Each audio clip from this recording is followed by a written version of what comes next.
बंधुओं, अवध विश्वविद्यालय के बीए भाग 2 के पाठ्यक्रम में भूगोल विषय के द्वितीय प्रश्न पत्र भारत का भूगोल है।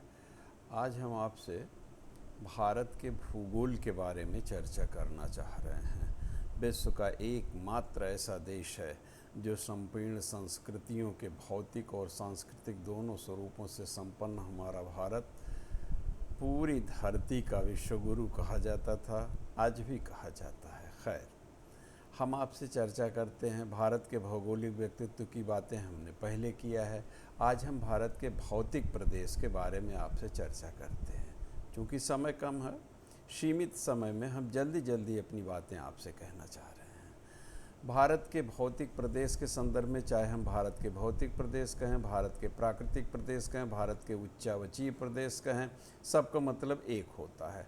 सामान्य तौर पे आप देखिए तो जो भारत का भौतिक स्वरूप है उसमें लगभग 10.6% पर्वत पाए जाते हैं, 18.5% भाग पहाड़ का है, 27.7% भाग पठार हैं और 43.2% भाग मैदानी भाग हैं। अब इस मैदानी भाग में हमारे चाहे वो डेल्टाई क्षेत्र हों, चाहे समुद्र तटीय मैदान हों, चाहे रेगिस्तानी क्षेत्र हों, सब जोड़े जाते हैं। आइए अब भारत का एक अवलोकन करते हैं। आपके सामने ये भारत का मानचित्र है जिसको मैंने नेट से डाउनलोड किया है। आप इसको देखिए तो ये जितना आप देख रहे हैं डार्क रंग में, ये जो हिस्सा हमारा है ये हमारा उत्तर का हिस्सा है, उत्तर का हिस्सा है। बीच का मध्यवर्ती भाग आप देख रहे हैं। इस मध्यवर्ती भाग में तमाम नदियों की श्रृंखलाएं आप देख रहे हैं। इसके नीचे जब आप उतरते हैं तो फिर हल्के रंग के कुछ इस तरह के भाग आपको दिखाई देते हैं। भाई साहब, एक चर्चा आपसे करना चाह रहा हूँ। जब पृथ्वी बनी थी तो बीच में टेथिस नाम का सागर था और उसके उत्तर के भाग को अंगारा लैंड कहा जाता था, दक्षिण के भाग को गोंडवाना लैंड कहा जाता था। गोंडवाना लैंड कठोर अवशेष से निर्मित था।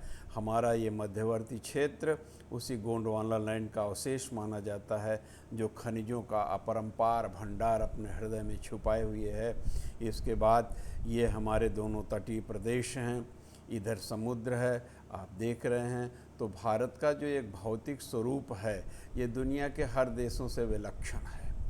अब हम मोटे तौर पर अगर भारत को बांटना चाहें तो भारत को हम कितने भौतिक भागों में बांट सकते हैं। भौतिक प्रदेशों, उच्चावचीय प्रदेशों, जिसको मैंने यहाँ लिखने का प्रयास किया है, लंबी बातें हैं, इसको आप पढ़ भी सकते हैं।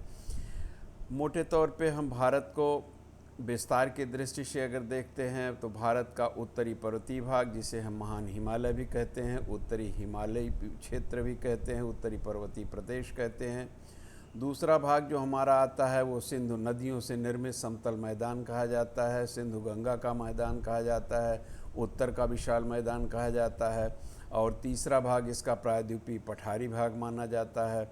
चौथा भाग इसके तटीय मैदान माने जाते हैं, जिसमें 2 तरह के तटीय मैदान हैं। पांचवें भाग को हम मरुस्थलीय प्रदेश कहते हैं और अध्ययन की सुविधा के लिए छठवें द्वीप समूहों को जोड़ दिया जाता है। तो इस तरह से अगर हम देखें तो भारत को हम भौतिक रूप से 6 भागों में बांटते हैं, 6 प्रदेशों में बांटते हैं। 6 प्रदेशों के नाम हमने आपको गिनाया। अब सबसे पहले आता है भारत का उत्तरी पर्वतीय प्रदेश। ये भारत का उत्तरी पर्वतीय प्रदेश है जो भारत के उत्तर में स्थित है, जिसे हम इसका पहाड़ी क्षेत्र भी कहते हैं, इसे हम मोड़दार पर्वत श्रेणियाँ भी कहते हैं।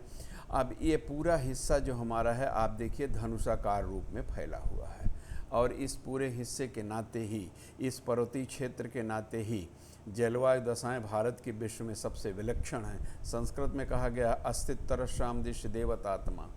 हिमालय, जिसे पर्वतों का राजा कहा जाता है, ये हमारे उत्तर में स्थित है।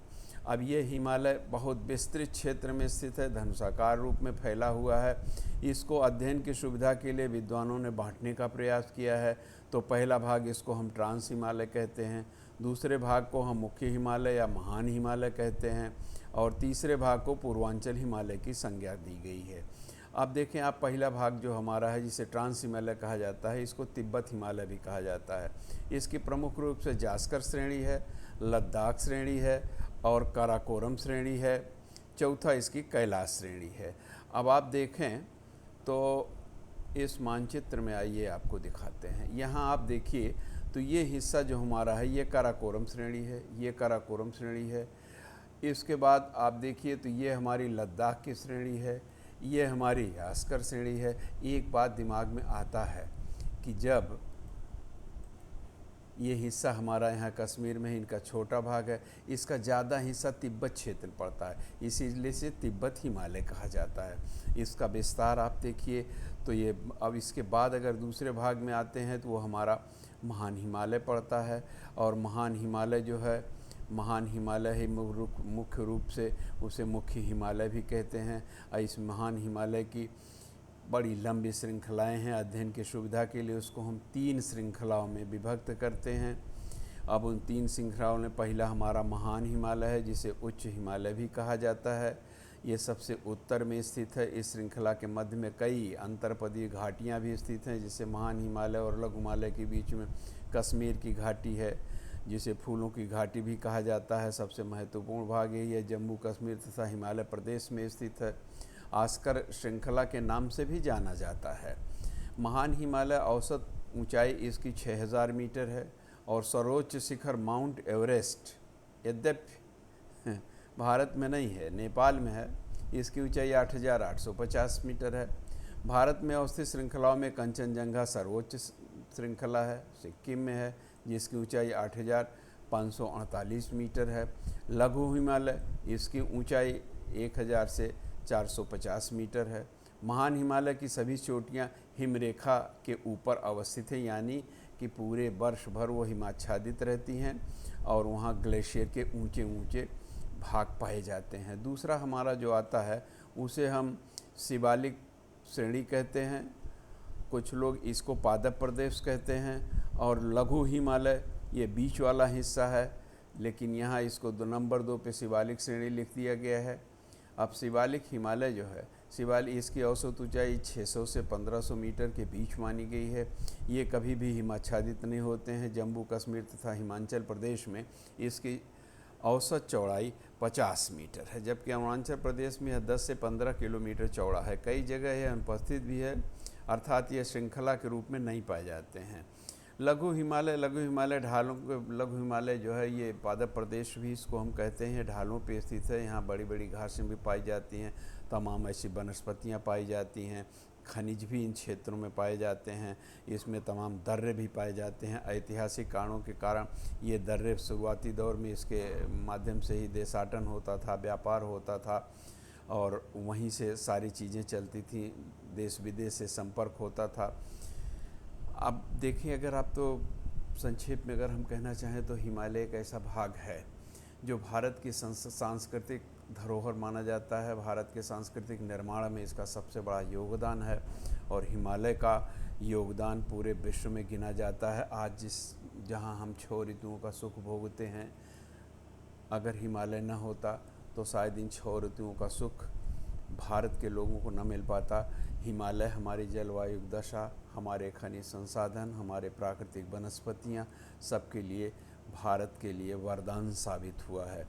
इसका महत्व जलवायु के दृष्टि से बहुत महत्व है और आर्थिक महत्व हिमालय का बहुत ज़्यादा है। प्रक्षारण वगैरह भी होता है, खनिज भी यहाँ पाए जाते हैं, चाय के बागान भी पाए जाते हैं, फलोत्पादन होता है, पेयजल होता है, सिंचाई औद्योगिक उद्देश्य से भी यहाँ मीठे जल की नदियाँ निकलती हैं। गंगा के मैदान की कोई बात कही नहीं जा सकती है, गंगा वहीं से निकली हैं। और ये हमारा पर्वतीय क्षेत्र जो है, ये पर्यटन का सबसे महत्वपूर्ण स्थान यहाँ स्थित है। तमाम यहाँ जल विद्युत परियोजनाएं इस पर बनाई गई हैं। विभिन्न प्रकार की जड़ बूटियाँ प्राप्त होती हैं, आप इस समय देख ही रहे हैं। स्वामी रामदेव जी उसी की तराई में अपना स्थापित किए हैं, जहाँ से सारी जड़ी बूटियाँ मिलती। आज से नहीं, बहुत पहले से, जब पतंजलि ऋषि थे तभी से हिमालय का महत्व इस क्षेत्र में बहुत रहा है। दूसरा भाग जो आता है वो हमारा है विशाल मैदान, जिसे कहते हैं नदियों द्वारा निर्मित मैदान भी कहते हैं। यह मैदान, इसे कहा जाता है this is the heart of India. मैं कहता हूँ this is not the heart of India but this is the heart of the world. विश्व में कोई ऐसा भाग नहीं है जो भारत के नदियों द्वारा निर्मित मैदान जैसा हो। यह मैदान अत्यंत उपजाऊ है। इस मैदान में हर तरह की कृषि की जाती है, हर तरह की वनस्पतियाँ कमोवेश मात्रा में पाई जाती हैं। एक लंबा सा विस्तार है, नदियों के द्वारा लाई हुई मिट्टी से निर्मित हुआ है। आप इस मानचित्र में देख रहे हैं, ये कर्सर जहाँ चल रहा है, ये हिस्सा हमारा नदियों द्वारा निर्मित मैदान है। इसके बीच में आप देखिए तमाम नदियाँ प्रवाहित हो रही हैं, जिनके द्वारा ये भाग निर्मित हुआ है। चूँकि प्लेट विवर्तनी के नाते जब हिमालय की संरचना हुई थी फोल्डिंग एंड फॉल्टिंग से, तो उत्तर का भाग ऊंचा हो गया था और दक्षिण का भाग कुछ नीचा हो गया था। तो उधर से जो भी हिमालय से पिघलने के नाते पानी निकले, वो इधर से प्रवाहित होकर चले गए और ये भाग नदियों द्वारा लाए हुए अवसादों से निर्मित हुआ, जो अत्यंत उपजाऊ माना जाता है। ये भाग जो है गंगा और ब्रह्मपुत्र नदियों के द्वारा, और उसमें सिंधु नदी की सहायक नदियां भी शामिल हो गई, उनके अवसादों के निक्षेप से निर्मित हुआ है। हिमालय के निर्माण के समय शिवालिक के दक्षिण में एक खाई का निर्माण हो गया था, जिसमें मुख्यतः गंगा और ब्रह्मपुत्र नदियों द्वारा लाए गए अवसादों के निक्षेपण से भारत के उत्तरी मैदान का निर्माण हुआ। यह मैदान पश्चिम में सतलज नदी से लेकर पूर्व में ब्रह्मपुत्र नदी तक फैला हुआ है। यह मैदान पूर्व पश्चिम लगभग 3200 किलोमीटर की लंबाई में और 150 से 300 किलोमीटर की चौड़ाई में विस्तृत है। भारत का सर्वाधिक उपजाऊ कृषि क्षेत्र इसी मैदान में स्थित है। इस मैदान में अवसादों की गहराई 1000 से 200 मीटर तक पाई जाती है। समुद्र तल से इसकी औसत ऊंचाई 50 से 150 मीटर तक मानी जाती है और इस मैदानी क्षेत्र में दुनिया में पाए जाने वाले हर तरह के खाद्यान्न कमोबेश मात्रा में पाए जाते हैं और हमारे भारत के लिए यह मैदान वरदान साबित हुआ। एक दूसरा मैप हमने नेट से ही लिया था, इसमें भी देखिए इन मैदानों का स्वरूप पूरा विस्तार दिया गया है। ये मैदान हमारे यहाँ से शुरू होके और ये मध्यवर्ती क्षेत्र में होते हुए और पूर्व तक, यहाँ तक यह मैदान जो क्षेत्र है, ये हमारा नदियों द्वारा निर्मित उत्तर का मैदान या विस्तृत मैदान की संज्ञा से जाना जाता है। यह मैदान भारत का रत्न क्षेत्र कहा जाता है। रत्न क्षेत्र मेरा मतलब खनिजों से नहीं है, क्योंकि खनिज तो सबसे ज़्यादा प्रायद्वीपीय पठारी भाग में पाए जाते हैं। रत्न क्षेत्र केवल इस आशय से हमारा कहने का मतलब है कि यहाँ हर तरह के खाद्यान्न पैदा होते हैं। बिना खाए पिए कुछ दुनिया में होता नहीं है। अन्ना मना आपा प्राणा, भूखे भजन न हो गोपालो। तो यहाँ सबसे बढ़िया खाद्यान्न और हर तरह के खाद्यान्न पाए जाते हैं। उत्तर भारत के मैदान का विभाजन अगर किया जाए भाई साहब, तो उस विभाजन में हम देखें तो उत्तर के मैदान का अगर विभाजन किया जाता है तो उत्तर के मैदान को उत्तर से दक्षिण क्रमशः भाबर और तराई तथा जलोढ़ 3 भागों में बांटा जा सकता है। भाबर में शिवालिक के दक्षिण में उसके समानांतर 8 से 10 किलोमीटर की चौड़ी पट्टी को भाबर कहा जाता है। ये नदियाँ जब पर्वतीय भाग से नीचे उतरी तो कंकड़ पत्थर और सब अवसाद वहाँ निक्षेपित करती चली गई, जिससे इसका नाम भाबर पड़ा। इसके बाद है तराई भाग। तराई भाग में भाबर के दक्षिण में उसके समानांतर 10 से 20 किलोमीटर चौड़ी पट्टी में तराई भाग कहा जाता है। इस पट्टी में नदियाँ पुनः भाबर से बाहर निकलकर सतह पर प्रवाहित होने लगती हैं, लेकिन इनकी कोई निश्चित नदी द्रोणी नहीं होती है, इसलिए ये क्षेत्र दलदल और कीचड़ में बदल जाता है। लेकिन आर्द्रता के कारण यहाँ प्राकृतिक वनस्पतियों का बेहतर विकास होता है, जिससे जैव विविधता के दृष्टि से यह क्षेत्र बहुसंपन्न माना जाता है। इसके बाद हमारे जलोढ़ मैदान आते हैं। जलोढ़ मैदानों का निर्माण तब होता है जब नदियाँ अपने साथ लाए गए महीन सूक्ष्म अवसादों को समतल क्षेत्र में निक्षेपित कर देती हैं। इस मैदान में विसर्प बहुत पाए जाते हैं, झील बहुत पाए जाते हैं। थोड़े समय के अंतराल के लिए बाढ़ आ जाती है, फिर बाढ़ ख़त्म हो जाती है, फिर स्थान वैसे बने रहते हैं। समय द्वारा इन नदियों के मसालों से जो जलोढ़ आते हैं नदियों के द्वारा, वो निक्षेपित होते रहते हैं, जिससे उनकी उर्वरक शक्ति भी अच्छी रहती है। और इन जलोढ़ मैदानों की आयु के आधार पर अगर इन्हें बांटा जाए तो 2 तरह के मिलते हैं। एक बांगर प्रदेश होता है जिसे हम पुराना जलोढ़ कहते हैं, और एक खादर प्रदेश होता है जिसे हम नवीन जलोढ़ कहते हैं।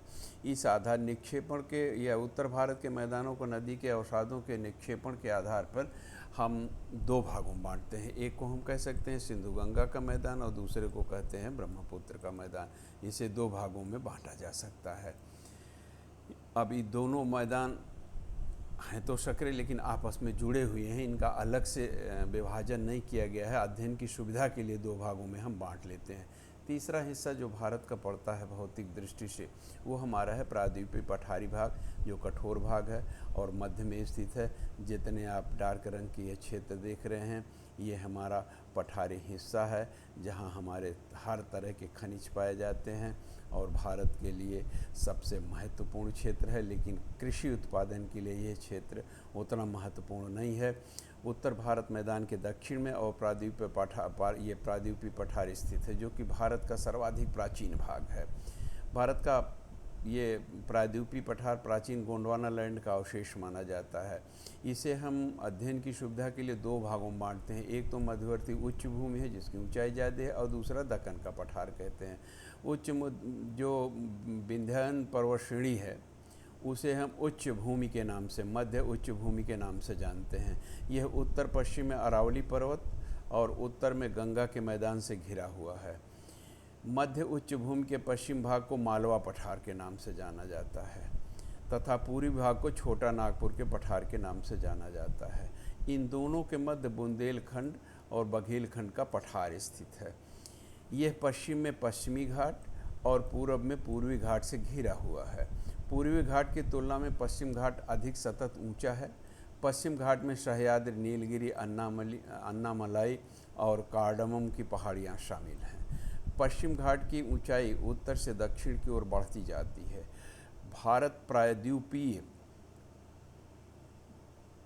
भारतीय प्रायद्वीप की सबसे ऊंची चोटी अन्नामलाई है, जिसकी ऊंचाई सबसे ज़्यादा है।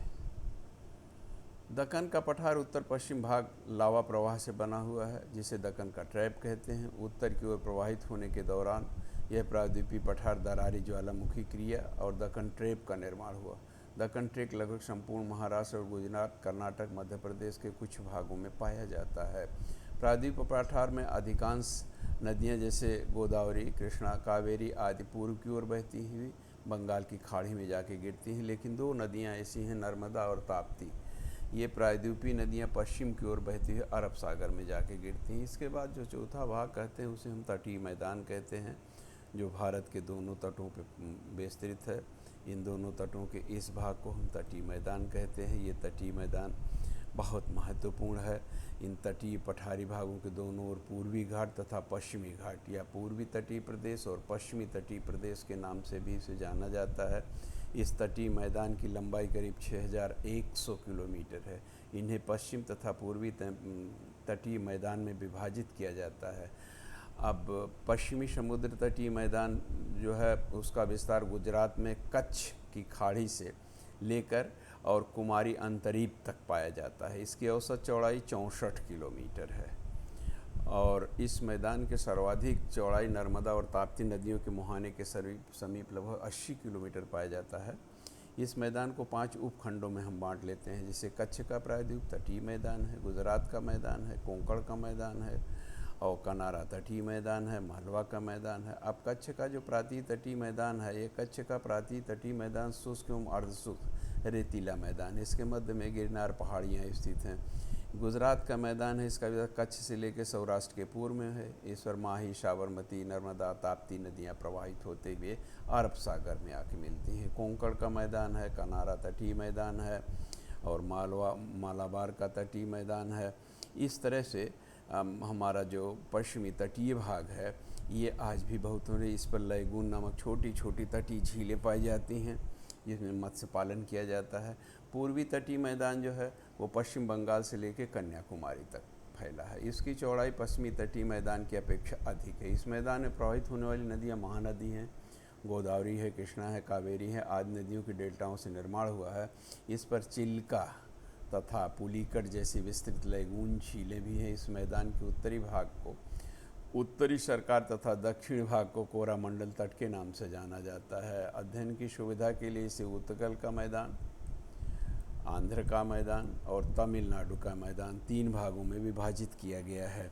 इसके बाद भाई साहब आइए तो जो कभी हमारे लिए उपयोगिता शून्य क्षेत्र थे, जो भारत के द्वीपीय समूह है, इसे अंडमान निकोबार द्वीप समूह, ये अंडमान निकोबार अंडमान द्वीप समूह है, ये निकोबार द्वीप समूह है।